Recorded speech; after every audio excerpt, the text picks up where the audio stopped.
Buenas noches, saludos cordiales, gracias por acompañarnos. Este es el programa Hora 25.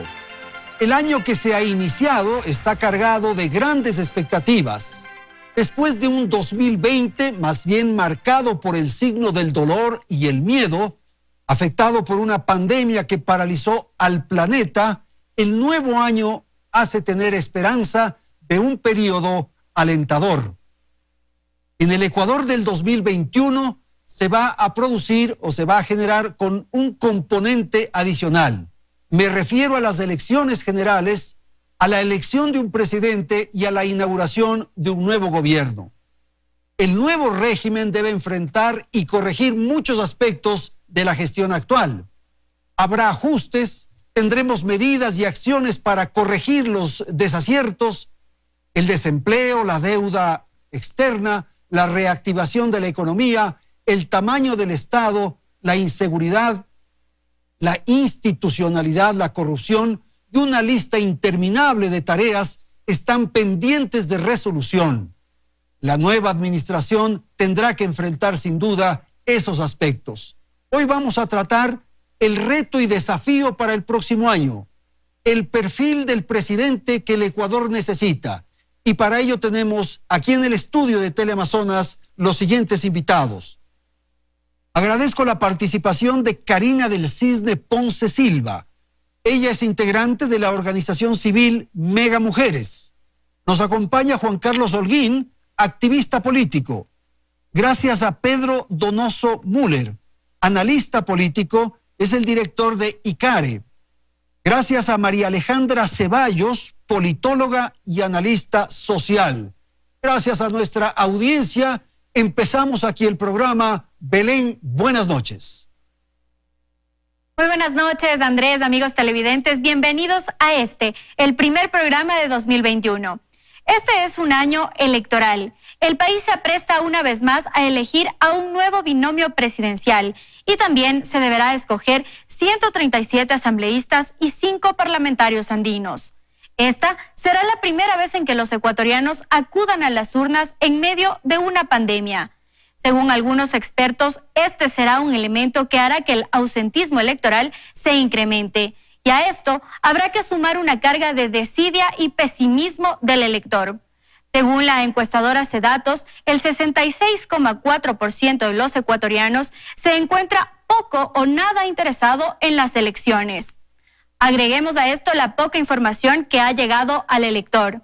Por un lado, hay una extensa lista de candidatos a la presidencia difícil de conocer, de allí que muchos pasarán desapercibidos. La ciudadanía tampoco conoce los cambios que se plasmarán en este sufragio. Por ejemplo, según la encuestadora CLIC, el 74,89% de los ecuatorianos no sabe que ahora la votación para asambleístas debe ser en plancha y no entre listas. De las encuestadoras consultadas no se puede desprender las cualidades que el ecuatoriano busca en un futuro presidente. Click Report detalla que el 53,9% solo prefiere que el nuevo presidente sea mayor de 50 años, pero no se develan más datos. Según la firma Informe Confidencial, solo el 30% de los ecuatorianos tiene definido por quién votar. Esto podría responder al hastío de la ciudadanía por los múltiples casos de corrupción ligados a la clase política y sobre todo por la preocupación que la gente tiene en resolver problemas propios como el desempleo. Con esta información vamos contigo, Andrés, y con nuestros invitados. Gracias, Belén, y vamos a empezar. Voy a dar la palabra a Pedro Donoso para que nos ponga en contexto un poco aquello que acabamos de escuchar. Esperamos del próximo año en perspectiva del proceso electoral. Buenas noches. Gracias, Andrés. Buenas noches a todos. Felicidades. Creo que es importante también entender que el proceso electoral se va a jugar en una cancha muy compleja para el Ecuador. Y es esa cancha de el altísimo pesimismo que decía la nota finalmente. Y además que es una cifra que todas las encuestadoras concuerdan, ¿no? Es decir, el pesimismo finalmente es un pesimismo nunca antes visto. Y creo que eso va a pasar factura no solo en el proceso electoral, que va a durar 6 meses finalmente, pero también tenemos que entender que el año va a estar dividido en 2. ¿Por qué el proceso 6 meses? Porque vamos a tener, digamos, hasta tener el proceso electoral, hasta que se haga la segunda vuelta y hasta exactamente, hasta que tengamos un presidente y una asamblea. Pero lo interesante de eso es que vamos a tener un gobierno de Lenín Moreno gobernando 6 meses y un nuevo gobierno gobernando 6 meses más.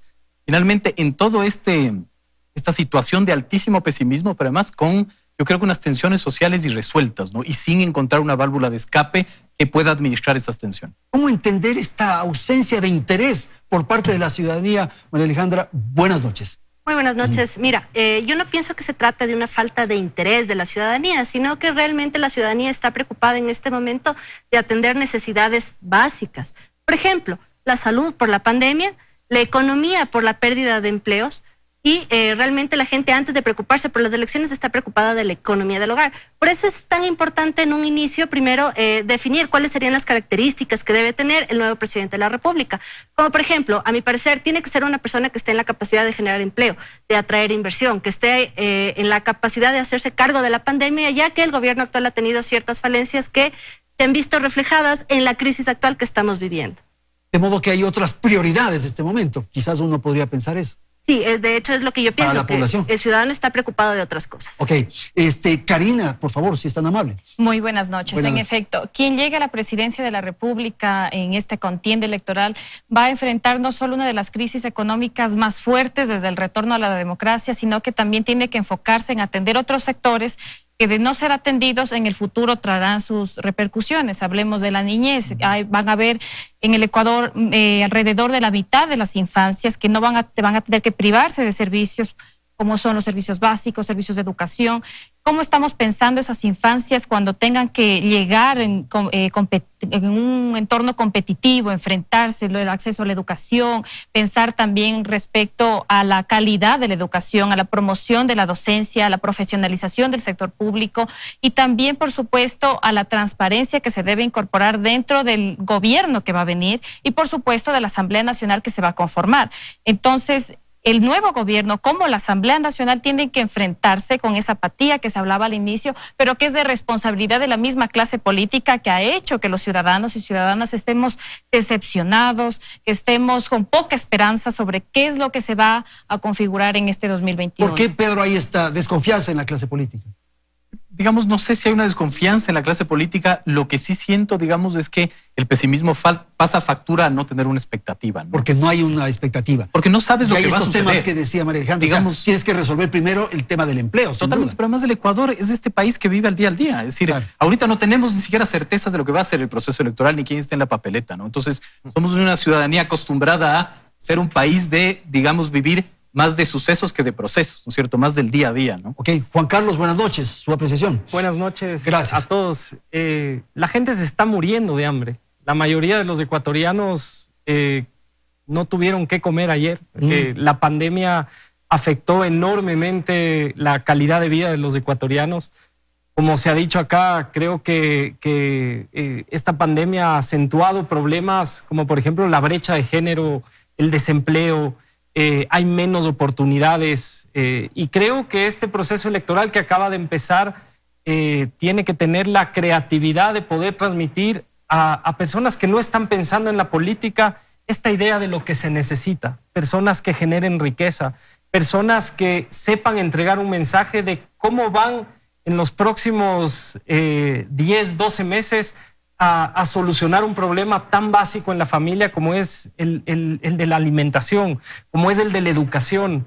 Y creo que esos retos son los que nos llevan a tener un proceso electoral atípico, que para mí es el más importante de las últimas décadas. Es el proceso electoral que marcará la consolidación de un modelo económico, ideológico, cualquiera sea el resultado.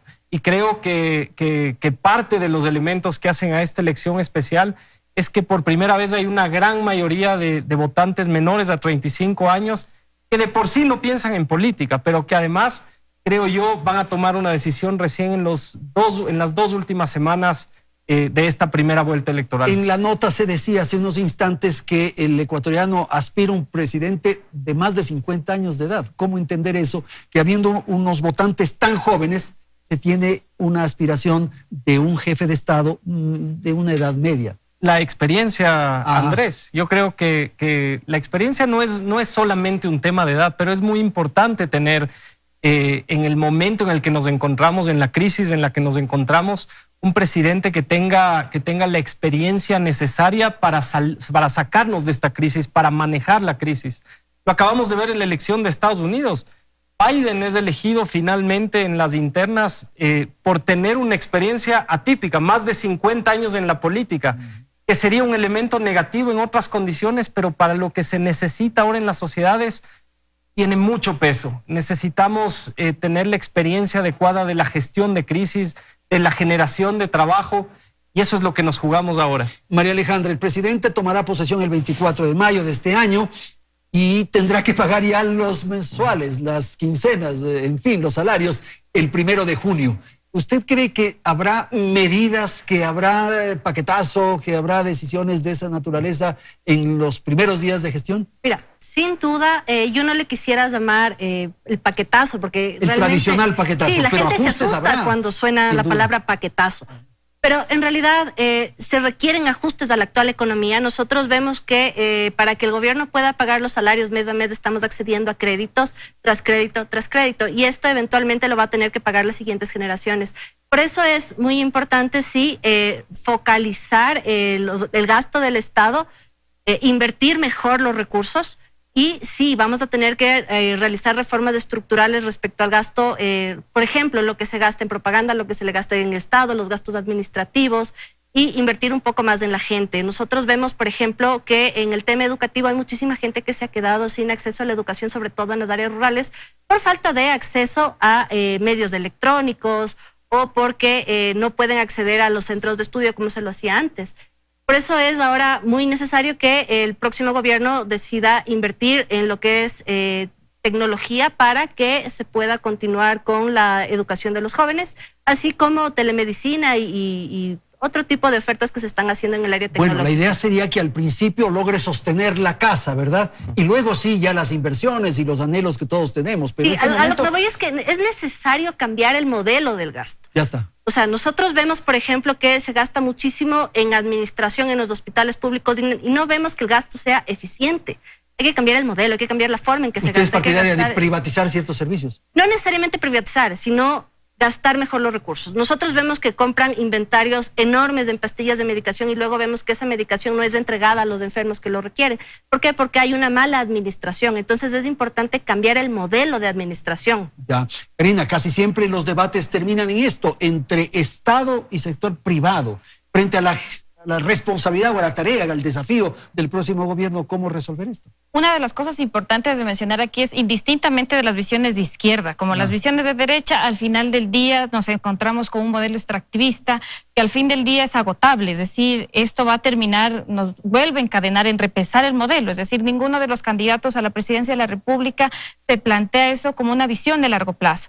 Ya hay estudios que mencionan sobre cuántos años nos quedan con petróleo en el Ecuador, es decir, alguno de ellos está replanteando un Ecuador posminero, pospetrolero y por supuesto en un evento post-COVID, ya muchas tendencias decían apostemos al campo del conocimiento, al campo de ciencia y tecnología. Las inversiones dentro de este campo son absolutamente mínimas. En la región, el promedio, lo adecuado sería, las mejores economías apuntan un 2% del PIB en inversión en este sector. El Ecuador tiene una inversión en esto del 0.47%. Claro, todos tenemos aspiración y va un poco en el pensamiento de María Alejandra de que queremos hacer esto, quizás se puede invertir en aquello y tal. Pero ¿de dónde obtenemos los recursos? ¿Cómo sacamos dinero para poder hacer eso? Justamente eso es uno de los elementos que quería abordar. Muchos de los candidatos han ofrecido incluso propuestas demagógicas y en eso creo que los ciudadanos debemos castigar en las urnas aquellas ofertas que son imposibles de cumplir o que no tienen un trasfondo de dónde se van a gestionar los recursos. ¿Cómo le podemos ofrecer a una familia ecuatoriana que se le va a brindar $1.000 a 1 millón de familias ecuatorianas? ¿De dónde saldrán los recursos? ¿Cómo los candidatos a la presidencia no están hablando sobre de dónde van a obtener las fuentes de financiamiento para pagar nómina, para financiar los proyectos sociales, las políticas sociales? ¿Qué posición van a tener con los organismos internacionales? ¿Qué posición van a tener con aquellas naciones con las cuales anteriormente obteníamos financiamiento como China? Entonces, creo que es importante que exista un pragmatismo de lo que se ofrece en el ámbito económico, porque va a ser uno de los pilares fundamentales para el ejercicio del nuevo gobierno. Eso es fundamental, la credibilidad y la posibilidad de ofrecer algo que sí se va a poder concretar, Pedro, porque si no, todo se vuelve demagogia. O sea, sacar el oro de los celulares no resulta una propuesta muy seria, por cierto. No tiene sentido el momento que hacemos una lectura de contexto, digamos, real, ¿no es cierto? Yo siento que el 2021 es el Ecuador en donde todo va a estar en disputa. Todo va a estar en disputa. Es decir, las posiciones ideológicas, ¿no es cierto? Las posiciones económicas. Y claro, un nuevo gobierno se va a encontrar con un país en donde todo está en disputa, en una cancha de alto pesimismo. Entonces, digamos, no es una justificación, pero los candidatos lo que hacen es tener propuestas de causalidad mágica, porque el alto pesimismo les obliga a decir, ¿cómo vas a resolver mi problema? Y son problemas quizás irresolubles finalmente. Entonces, el problema es que también la demagogia no es patrimonio de una postura ideológica o de un movimiento. Hemos visto que los 16 candidatos parten de una postura absolutamente demagógica y yo siento que es, digamos, por la dinámica política y social. Tal vez porque el escenario, tal como usted refiere, es así. Las gentes están sin esperanza, sin ilusión, muy complicados por el tema del empleo, de la economía, y ahí podría entonces caber cualquier momento una propuesta mesiánica, absolutamente, populista, totalmente demagógica. Y yo creería que sí. Se dijo, por ejemplo, unas cifras de indeciso, de indecisión, digamos, sin embargo las encuestadoras no concuerdan cuál es la cifra de indecisión.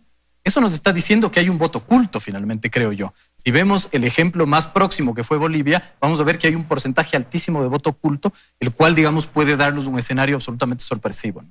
Y el presidente, como decíamos hace pocos instantes, debe tomar decisiones inmediatamente, ¿o qué cree usted? Pero además, el presidente que viene y el presidente que está. Es que esa es mi reflexión. El presidente que está... Hay 5 meses de Moreno. ¿Y usted cree que tiene espacio para tomar decisiones? Y no tiene ese margen de maniobra. Cuando todo está en disputa, pero además cuando yo siento que el gobierno se echó para atrás en hacer política, que quiere decir administrar las tensiones sociales. Hay muchas cosas muy complejas finalmente. Bien, rápidamente. Otro de los escenarios importantes también es considerar cómo se va a configurar la Asamblea Nacional. Bueno. Muchos de los candidatos quizás están yendo con la miopía como si fueran a alcanzar una mayoría indiscutible en la Asamblea. Y muchas de las reformas, muchas de las iniciativas van a tener que pasar por ese escrutinio. Ofrecen muchas cosas que tendrán que pasar por el Parlamento, sin duda. Juan Carlos, por favor. Lo que Carla acaba de topar me parece a mí que es el punto... Karina, perdón, es el punto clave. No estamos eligiendo solo un presidente, estamos eligiendo una asamblea con un nuevo método de votación. Veíamos en las encuestas que la ciudadanía, más del 70%, no conoce que se va a votar, ya no vamos a poder elegir entre listas, sino es un voto en plancha. Y es importante por eso ver la integralidad de los proyectos políticos. Hay candidatos que aparecieron 2 días antes, 72 horas antes de cumplir los tiempos electorales. ¿Qué planes de gobierno hay detrás? ¿Quiénes se han preparado para esto? ¿Cuáles han sido las hojas de vida de los candidatos? Yo sí creo, nuevamente hago énfasis, que es una elección donde se van a consolidar los modelos. Un modelo que nos puede llevar a Venezuela. Indudablemente, lo que nos están ofreciendo desde el lado de la candidatura de Arauz es un modelo que estamos viendo con mucha pena en los semáforos de nuestro país. Un modelo donde muchos jóvenes que creyeron o que no votaron con la responsabilidad hace algunos años en Venezuela han tenido que ser expulsados de su propia tierra por necesidad. Y creo que ese cambio en el modelo es lo que nos tiene que invitar a nosotros a pensar que esta elección va a marcar los siguientes 20 o 25 años de la historia del Ecuador. El candidato Arauz dijo inclusive que su modelo era de 30 o 50 años. Esas barbaridades hay que corregirlas desde ahora y por eso pensar con responsabilidad. Hay que interesarse un poco más en lo que está pasando para votar con responsabilidad en apenas 3 o 4 semanas. Y no es una disputa entre izquierda y derecha, ¿cree usted? Sino más bien entre modelos, digamos. Un modelo que es el venezolano y el otro. Yo creo que el otro modelo es un modelo de democracia, un modelo de volver a tener una república con equilibrio de poder. Creo que están en juego muchos intereses geopolíticos internacionales también. Y creo que esa elección entre modelo nos permite salirnos de estas propuestas populistas. Como decía Pedro, el populismo, la demagogia no es de izquierda o de derecha. Hay populismo de derecha, claro. Hay populismo de izquierda, lo vemos en esta campaña y por eso pensar con responsabilidad en quienes ofrecen no solamente estabilizar la casa en los primeros días, sino también pensar qué va a pasar con la tecnología. La tecnología va a ser el punto clave de desarrollo en los próximos 4 años.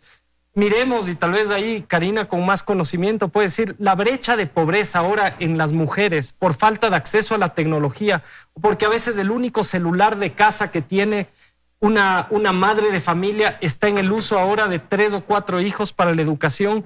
¿Quién está ofreciendo un buen plan para justamente atender esas necesidades que son urgentes, que son básicas para los próximos 12 o 14 meses en el país? Ok, tengo una ronda final, 30 segundos casi para terminar este segmento. Por favor, María Alejandra. Mira, yo creo que hay 2 puntos que son muy importantes para poder reactivar la economía. La una es la lucha anticorrupción, ¿sí?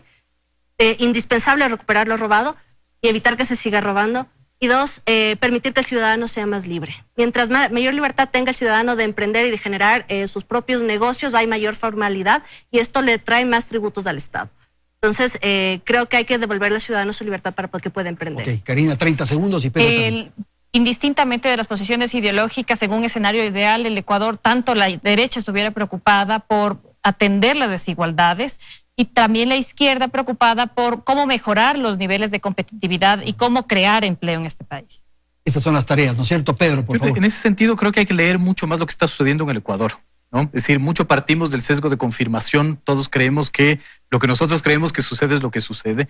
Creo que, digamos, la élite, no la élite política, la élite en el Ecuador no entiende aún lo que está verdaderamente sucediendo. Una es la realidad del Ecuador, un hecho que ocurre en el país. Totalmente. ¿La posibilidad de asociar con Venezuela no es justa, no es correcta? Yo creo que no. Yo discrepo ahí con Juan Carlos, a quien respeto muchísimo. Yo creo que también, digamos, el cuento de Venezuela parte por un cuento que son realidades totalmente distintas.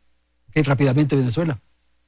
Creo que el modelo geopolítico en juego es ese, es irnos hacia una venezolanización de nuestras sociedades. Vemos que es un modelo fracasado, un modelo que ha explosionado adentro, donde el narcoestado se ha convertido en quizás se ha tomado todo el poder. Hemos visto esta semana o en los últimos 15 días 2 casos de sicariatos a un político, a un líder de una pandilla. Eso es lo que está en juego en el Ecuador. La seguridad también. La seguridad, el narcoestado, y ese es el modelo que nos quieren traer acá y hay que tener mucho ojo. Las propuestas populistas muchas veces esconden detrás de ellas cómo se van a financiar y el financiamiento de eso lamentablemente viene de estos ámbitos internacionales. Ok, tengo que ir a la pausa, vamos a ir a la publicidad y enseguida retornamos. Segunda parte, segundo segmento de Hora 25.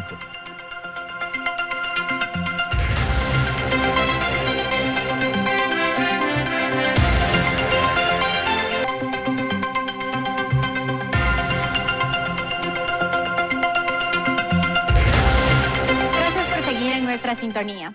Quien llegue a ocupar el sillón presidencial deberá enfrentarse a varios desafíos. Una crisis económica sin precedentes, el desempleo, el tema sanitario, la inseguridad y la lucha contra la corrupción. Les hemos preparado un reportaje sobre los temas que preocupan a los ecuatorianos. Veamos.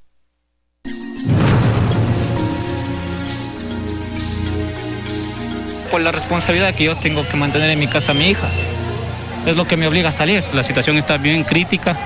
Yo creo que todos estamos pasando por lo mismo. No tenemos empleo. Si no salimos a las calles, ¿quién nos va a mantener? ¿Quién nos va a dar una fuente de trabajo? Si salimos a la calle es porque tenemos familias atrás de nosotros. La preocupación es la misma. Una crisis económica que agobia y la falta de fuentes de empleo que mantiene a miles sumidos en una constante angustia de no saber qué hacer para llevar el sustento al hogar. Ese es entonces el principal desafío al que se enfrentará el nuevo gobernante.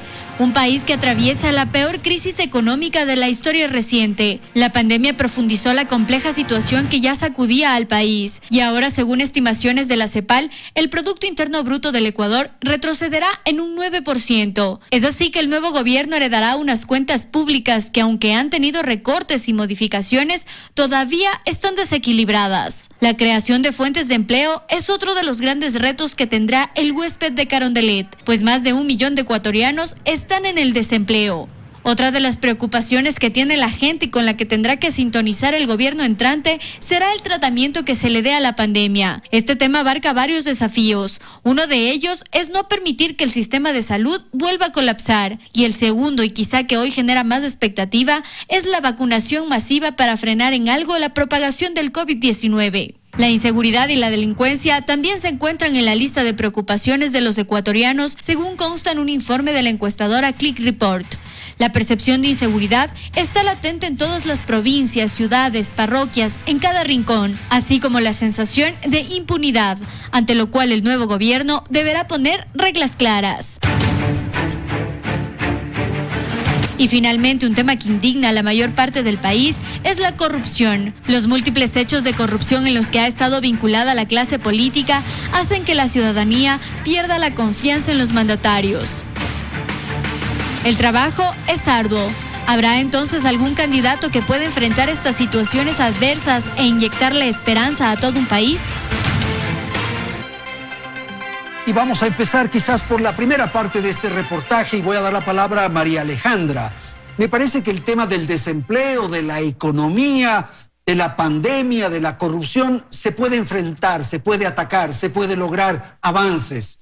Pero lo primero me parece muy lamentable, que es la desesperanza, el desánimo, la actitud esta de afectación moral de la población, en fin, ¿no le da la sensación de que eso es lo más complejo? Sin duda alguna que es indispensable trabajar en la salud mental de las personas, porque si una persona está cuerda, sana, o sea, sana mentalmente, puede salir a trabajar. Y sin duda lo que más afecta a la salud mental de las personas es esta sensación de que no tiene la capacidad o la posibilidad, debido al encierro y la pandemia, de salir a trabajar. Bueno, pero no es que están enfermos, sino que lo que ocurre es que están sin en ánimos. Pandemia. Y la verdad es que la pandemia nos ha cerrado las puertas. Nosotros vemos que la gente no puede trabajar. Por ejemplo, yo te pongo en contexto el tema de los programas de protección social, por ejemplo, o las políticas de protección social, refiriéndome específicamente a las mujeres que son madres y son cabeza de hogar. Una mujer que tiene a su padre mayor de edad que tiene que hacerse cargo, una mujer que tiene 3 hijos pequeños, una mujer que no puede salir acá a trabajar porque no tiene quien se haga cargo de sus padres, de sus abuelos, de sus hijos, obviamente va a entrar en conflicto en su cabeza y va a tener una crisis existencial, va a entrar en depresión y no va a poder salir a trabajar. Y evidentemente eso es la mayor preocupación. Esas son las razones de la desesperanza de las familias, porque no pueden procurar los ingresos para que su familia esté bien y no puede hacerse cargo de su familia. Pero fíjate, por ejemplo, el tema de la corrupción, esto que yo señalo, la afectación moral.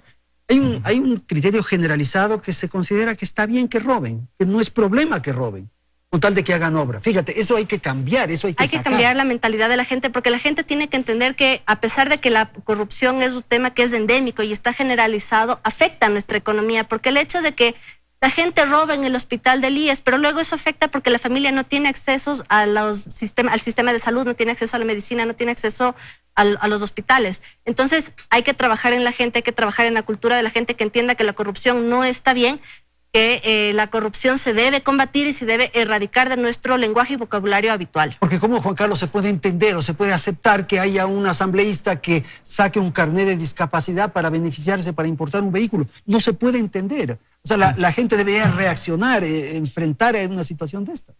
Es vergonzoso, pero se gobierna desde el ejemplo. Es lo mismo que pasa en una familia. Son los padres quienes con su ejemplo pueden educar a sus hijos. El principio de ejemplaridad pública es ese, tener gobernantes, tener líderes que con su ejemplo, con su comportamiento, con sus prácticas puedan dar una señal de que se puede ser honesto en esta sociedad. La verdad, en la pandemia creo que a todos nos pasó que la desesperanza nos ha ganado. Sí, claro. Viendo tanto pillo, no solo en la asamblea, sino en el sector privado, en los hospitales, en los gobiernos. Y ahí también tenemos una responsabilidad de verificar las hojas de vida de los candidatos, de saber por quiénes estamos votando, quiénes han vivido del Estado toda su vida, quiénes son esos empresarios que apoyan, como en Arroz Verde, a ciertos candidatos para hacer después actos de corrupción que realmente sobrepasan ya la tolerancia que tenemos los ciudadanos. Es el momento de que podamos elegir un gobierno que nuevamente tendrá la responsabilidad de poner una impronta con una nueva forma de hacer política en este país, pensando en lo urgente, pero pensando también en lo que necesitamos en el mediano plazo. ¿Cómo vamos a salir de este modelo extractivista, como decía Karina? ¿Qué es lo que nos vamos a proponer como país? No podemos perder la esperanza porque Ecuador si bien es cierto que estamos en un momento de crisis, tiene todas las posibilidades de tener autoridades, líderes que gestionen esa crisis y que puedan conseguir empleo, que puedan conseguir educación para tus hijos. Y creo que eso es lo que tenemos que ver nosotros en esta papeleta electoral. Estado de ánimo, condición moral del pueblo ecuatoriano, por favor, rápidamente. El próximo gobierno y la Asamblea Nacional tienen el deber de recuperar la confianza en lo público, pero también en la política. Es fundamental que la transparencia, los pilares de gobierno abierto sean ejes fundamentales tanto para la Asamblea como para la Presidencia de la República, el transparentar los actos de la gestión de lo público, hablemos desde las contrataciones, desde la forma como se designan, se designan gobernadores, representantes políticos, las formas en las cuales se llegan a acuerdos en la Asamblea Nacional. Eso es sumamente importante de transparentarlos, y para ello los jóvenes incluso tenemos una tarea fundamental, por supuesto también aquellos con los cuales no se han dejado corromper de aquella intención de llegar rápidamente al Estado, enriquecerse, capitalizar su futuro, sino también de cómo podemos a través de ello ir más allá con lo que tiene que haber tráfico de personas, porque hay que comprender que el soborno, la industria del soborno a nivel mundial, estudios del Banco Mundial y del FMI estiman que alrededor de 1.5 a 2 billones de dólares se destinan en este ámbito, inclusive como incentivo económico para aquellos candidatos, aspirantes a la presidencia de la República. Las economías que mitigan la corrupción, que mitigan estos actos fraudulentos, inclusive de evasión de impuestos, tienen un crecimiento inclusive del 4% superior que el resto de economías. Entonces, la actuación con los valores democráticos, por supuesto, con un pilar fundamental de transparencia, como también de un ejercicio claro del poder, es fundamental para el siguiente gobierno y Asamblea Nacional. Pedro, por favor.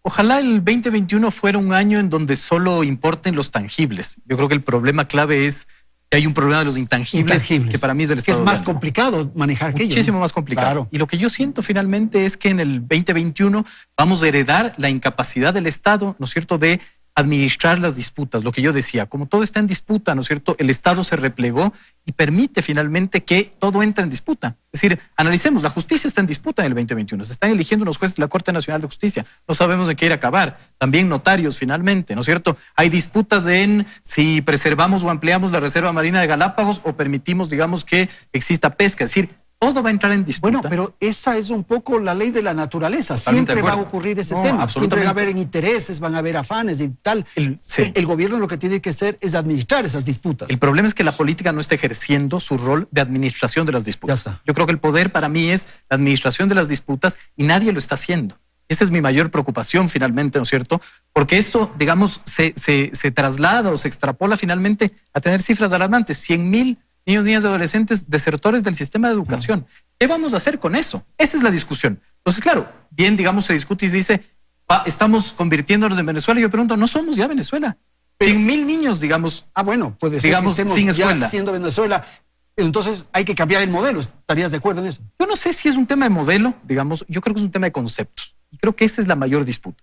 Yo creo que finalmente, digamos, después de 10 años de correísmo, la élite no entendió que la disputa es los conceptos, que hay que resignificar los conceptos.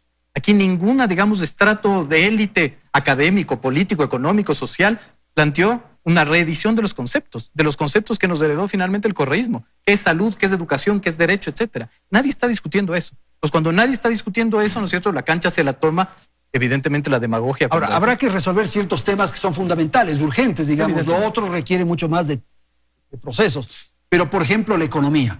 Ya vimos el porcentaje de crecer la economía. El tema del empleo, hay que buscar inmediatamente trabajo ya enseguida. Entonces ahí sí me parece que los modelos funcionan. O sea, no, absolutamente. Hay que tomar uno de los modelos. No, totalmente de acuerdo. Lo que digo es que creo que es muchísimo más fácil implantar un modelo que implantar un concepto. Okay.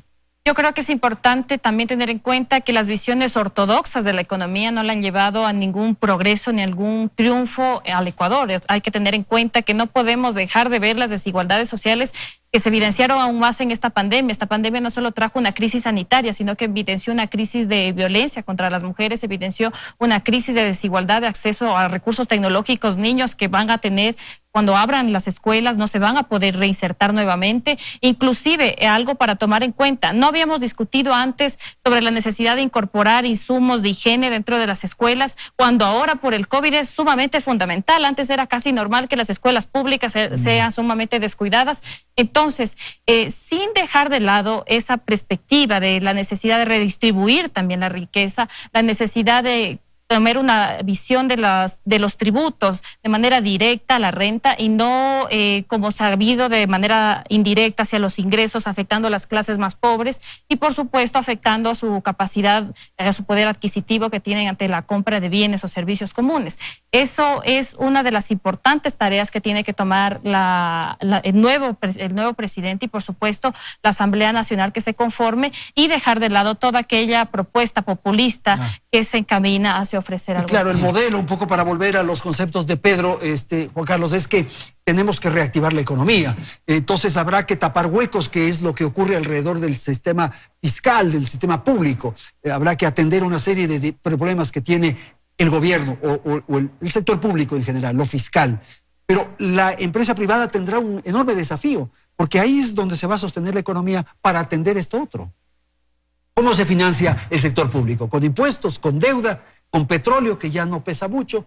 Entonces tenemos que reactivar la economía. Yo soy una persona creyente que el desarrollo de nuestras sociedades, el desarrollo económico se da en el sector privado.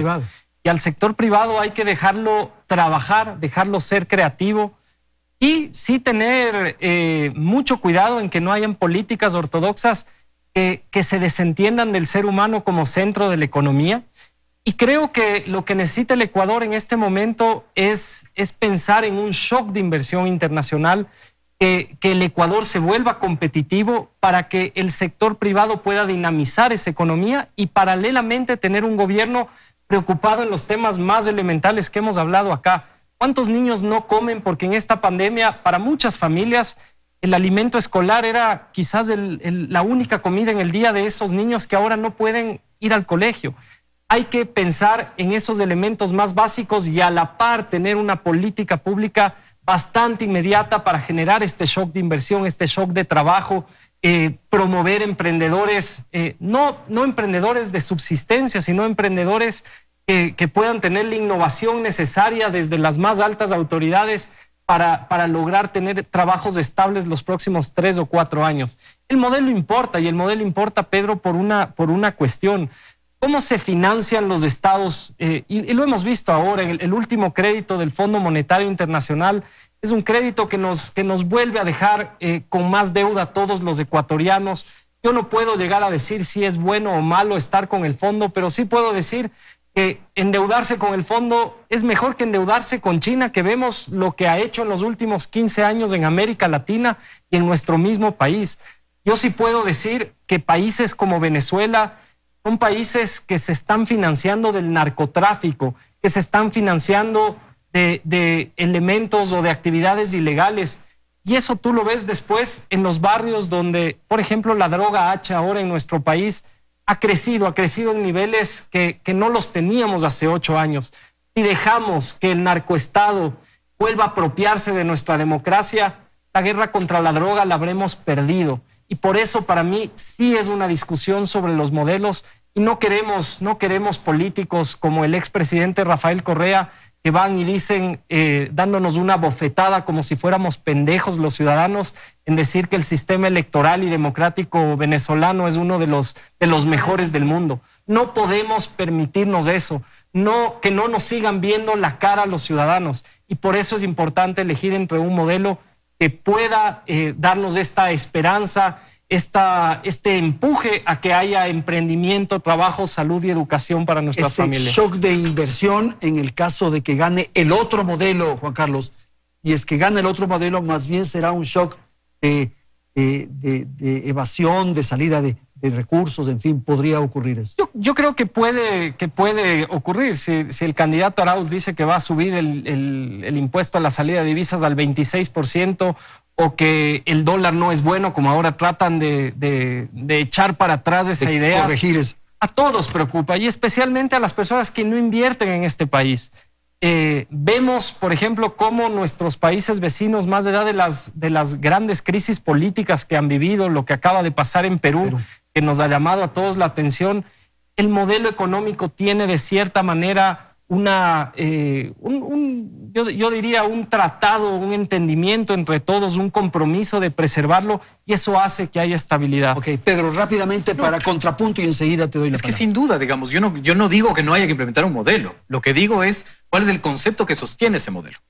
Es que, digamos, y ahí mi única observación es que muchas veces hablamos desde este wishful thinking, de que lo que yo creo finalmente es lo que se debate en el Ecuador. Entonces creo que hay que profundizar mucho. Primero partamos por los conceptos. Yo no sé cuál es el modelo que están proponiendo los candidatos, porque no entiendo su concepto, ¿no? Entonces creo que es un paso previo. De ninguna manera estoy diciendo que no. Y me parece supremamente importante, digamos, cuando uno utiliza ejemplos como Venezuela, digamos, también hablar de México, por ejemplo, o también hablar de Argentina. Es decir, a veces siento que Venezuela siempre es el lugar común para todos, y yo concuerdo finalmente. O sea, creo que los presidentes del socialismo del siglo XXI deberían más bien hacer que haya un cambio en Venezuela, porque es la peor propaganda que tienen finalmente, ¿no? Pero a veces creo que Venezuela es este gran cuco finalmente que viene a comernos, y creo que hay que poner un poco más de... Pero quizás hay que alertar sentido frente a ese cuco, pues. Evidentemente, pero entendiendo bien cuál es la realidad de Venezuela. Es lo que yo les decía, 33,000 niños en la mendicidad ahora, informaciones oficiales del MIES. ¿No somos ya Venezuela? No lo sé. Rápidamente, ¿sí?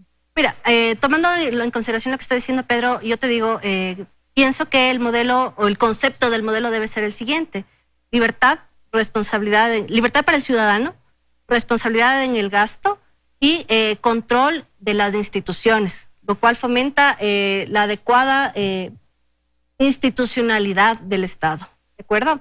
Esto nos permite a nosotros combatir las pandemias principales, que en este momento para mí no solo es el tema de salud, sino también son las pandemias sociales, el alto índice de embarazo adolescente, el alto índice de menores de 5 años con alta desnutrición, el abandono del sector rural, la falta de atención a la escolaridad, a la inversión de tecnologías, lo cual ha hecho que ha expulsado del sistema público a miles de niños. Entonces, para mí en este momento es importante pensar en el modelo y en el gobierno que nos permita alcanzar eso, combatir todo eso. Rapidito. Ahora que estamos hablando de este eje tan importante, un llamado de atención para los candidatos presidenciales. Hay quienes han priorizado ejes como, por ejemplo, una nueva consulta popular, cambiar la Constitución de la República. El Ecuador tiene prioridades urgentes como reactivar la economía, la generación de empleos y, por supuesto, la recuperación y fortalecimiento de la institucionalidad, pero también de la transparencia dentro del Estado. Fundamental, sin duda. Vamos a ir a la publicidad y volvemos en un instante para el segmento final de nuestro programa. Siga con nosotros.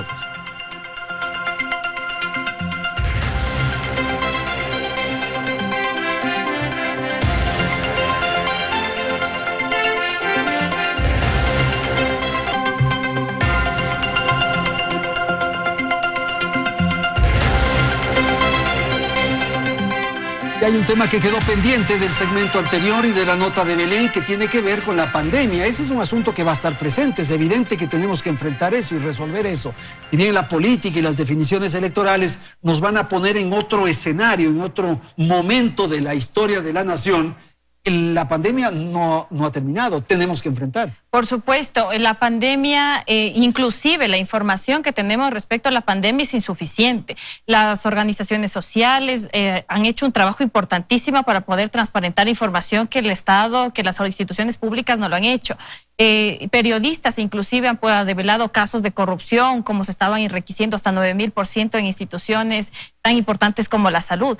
Por tanto, esto, aunque parezca repetitivo, aunque parezca reiterativo, es sumamente importante, porque la corrupción no solo ha generado daños éticos, sino que tiene repercusiones económicas y sociales muy graves, porque privan de los servicios públicos a ciudadanos que hacen uso de ellos, pero sobre todo a los ciudadanos más pobres. Y en ese sentido, tanto la Asamblea Nacional como la Presidencia de la República tienen ese deber primordial. Por ejemplo, solo para reducirlo, tenemos la Ley Orgánica de Acceso a la Información Pública y la Transparencia, que no ha sido reformada desde 2004, y ahora más que nunca es que las instituciones públicas deben saber qué comunicar, cómo comunicarlo y en qué formatos para que podamos tener acceso a esto que ello. dice Karina, Pedro, es fundamental porque es la institucionalidad. Totalmente. O sea, si es que funcionara bien un sistema de salud pública, quizás la afectación no sería tan grave.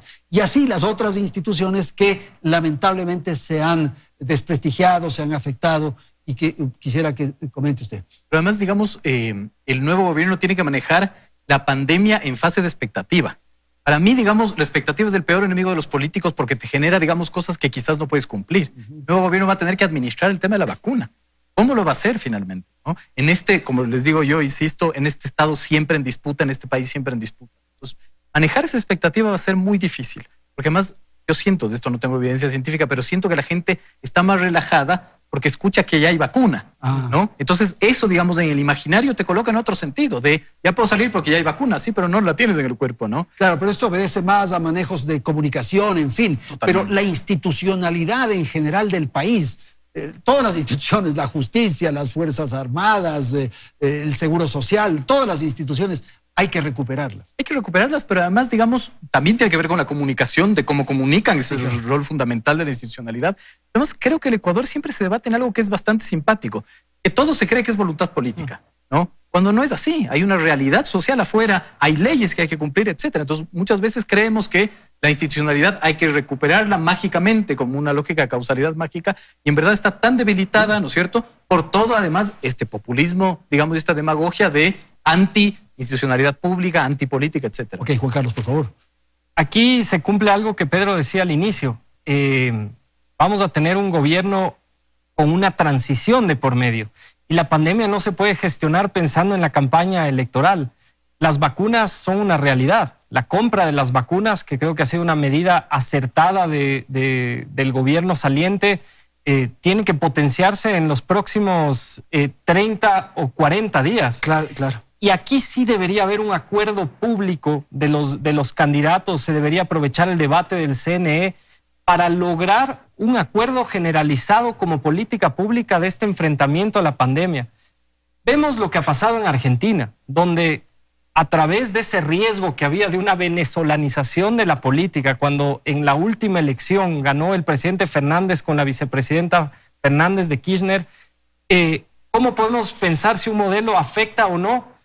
Terminan comprando la vacuna rusa que no tiene todavía ningún resultado científico que nos pueda determinar que es mejor que cualquiera de las otras vacunas que han presentado sectores privados principalmente. Y creo que el Ecuador tiene que ir hacia una compra masiva, hacia una priorización del presupuesto público para la vacuna de Pfizer, para la vacuna de Moderna, para la vacuna me queda una más, la de Oxford, que tiene que comprarse en los próximos 3 meses porque va a haber una escasez mundial. Y el siguiente gobierno tiene que tener un compromiso, independientemente de la transición ideológica que haya, de que los ciudadanos hasta diciembre de este año pueda por lo menos un 30% de la población estar inmunizada. Lograr un acuerdo para el manejo de un tema tan sensible, tiene que ser tan así, delicado, sin duda. No puede ser ideológico, no puede ser claro, ni de modelos. Por favor. A ver, la institucionalidad se recupera con el respeto a las instituciones, con el respeto a las normas, con un Estado eficiente, con un Estado con capacidad de gestión. Bueno, pero también se logra con unas instituciones que se vuelvan respetables, pues. Justamente por eso es indispensable que ahora que nosotros vamos a elegir presidente y asamblea, que es quien produce las leyes y las normas, sean personas que estén en la capacidad de gestionar, que no nos dejemos llevar por políticas demagógicas o por propuestas demagógicas y que nos enfoquemos en escoger al mejor candidato posible, aquel con las acreditaciones, más allá de las acreditaciones que sean académicas o prácticas o teóricas, que sea gente que esté en capacidad de gestionar, gente que pueda hacer que el Estado se vuelva eficiente, porque esa es la única manera de recuperar institucionalidad y recuperar confianza en el Estado. El 2021 va a ser un buen año, Pedro. O sea, como hemos tenido un 2020 tan malo, cualquier cosa va a ser mejor. ¿Qué cree usted? Yo creo que no. ¿Va a ser peor? Yo creo que sí. Creo que, digamos, por lo que les decía, ¿no es cierto? Porque es un año de transición porque es un año en donde todo está en disputa, porque yo no veo que hay válvulas de escape que le ayuden a la sociedad a canalizar esas tensiones. Pero si el 2020 tuvo un decrecimiento del 9%, probablemente en el 21 no va a ser tanto. Pues. Es que eso para mí, digamos, el debate no es solo los tangibles, es los intangibles también. Planteo eso como una posibilidad de evaluación del 2021. Por supuesto, en lo económico puede ser, digamos, un buen año. Quizás ya en el 2021 los chicos van a regresar ya al presencial a clases. Evidentemente. Ahora habrá que ver, digamos, cómo queda esa dinámica social, cómo queda ese tejido social. Estamos viendo algo que además, Juan Carlos lo decía con toda certeza, acabamos de ver que acaban de asesinar a un candidato y la sociedad no se alarmó. Yo estoy pensando en la Colombia de los 80. Entonces, yo no creo que solo lo tangible es lo que tiene que estar en el debate. Yo lo invito a ser un poco optimista respecto al 2021. Debería ser. En la posibilidad de que las cosas un poco mejoren. Ya le estoy diciendo, las clases de los chicos podrá ser ella presencial. Va a haber la vacuna, una opción para mejorar la sanidad. Déjeme jugar el rol del pesimista. A ver, dígame. Vamos a tener una asamblea atomizada. Vamos a tener un gobierno de una u otra manera quizás débil. Pero no hay la administración de esa tensión política en pandemia y con estas tensiones, digamos, y estas cifras. Karina, ¿va a ser el 2021 mejor o qué? Por supuesto, hay que buscar ese rumbo esperanzador y esa es la virtuosidad que debe de tener el gobernante y sobre todo quien lidere la Asamblea Nacional. Es fundamental romper con estos divorcios que existen entre el sector público, el sector privado, empleadores, trabajadores. Se requiere un diálogo serio, ya no un hecho propagandístico, un hecho... Esa es la figura de Pedro, claro, de las disputas, que me parece que eso hay que aprender a vivir con estas. Sin embargo, no podemos dejarlo de lado. O sea, es fundamental para poder reactivar la economía, por ejemplo, los nuevos acuerdos laborales que se ejerzan, la forma como se reactiva la economía merece una mesa seria de trabajo con todos los sectores. Eso es lo que hace un gobierno. Un gobierno, por supuesto, atiende las disputas, enfrenta las disputas. Esa es la virtuosidad de los gobernantes que buscamos los electores y, por supuesto, la responsabilidad de los candidatos de decir la verdad. Tanto candidatos a la Asamblea de prometer, de ofrecer lo que un legislador puede hacer, fiscalizar, realizar leyes, no venir a ofrecer política pública, porque eso le corresponde al Ejecutivo y, por supuesto, también la responsabilidad de los ciudadanos a la hora de elegir e investigar los planes de trabajo. María Alejandra, su pronóstico del 2021. Bueno, yo sí veo con un poco más de esperanza el 2021, porque ya existe la vacuna. Espero que el nuevo gobierno tome las medidas adecuadas de invertir mejor el presupuesto, que se invierta en nuevos centros de educación, que se invierta en los niños, que se invierta en la juventud, que se invierta en emprendimiento, que se invierta en crédito educativo. Primero hay que conseguir la plata, le insisto, María Alejandra. Y la vacuna. Sí, pero sabes que es indispensable. O sea, tenemos una lista de inversiones que son interminables. Es indispensable tener la estrategia adecuada para lograrlo. Ok, contigo terminamos, Juan Carlos. Si elegimos bien, el 2021 va a ser un año positivo. Es un año donde podemos tener nuevas autoridades que nos permitan tener estas oportunidades para nuestras familias, que nos permitan tener inversión, que nos permitan tener trabajo, que nos permitan tener lo más básico en este momento, que es alimentación, acceso a la tecnología. Y creo que eso depende de nosotros, el famoso poder del voto. Yo creo que va a ser un año mejor. No podemos regresar al pasado, no podemos regresar a un pasado de revancha, de venganza, de que se sigan matando entre poderes internos como ha pasado en los últimos 14 años. No podemos dejar de alarmarnos de los sicariatos. Necesitamos un mejor país y eso es lo que vamos a elegir en los próximos días. Muy bien, muchísimas gracias. Nos vamos a despedir. Quiero desearles felicidades en este año que se ha iniciado. A nuestra audiencia igualmente, todo tipo de prosperidad, de felicidad en el 2021. Nos vemos entonces, nos escuchamos la próxima semana.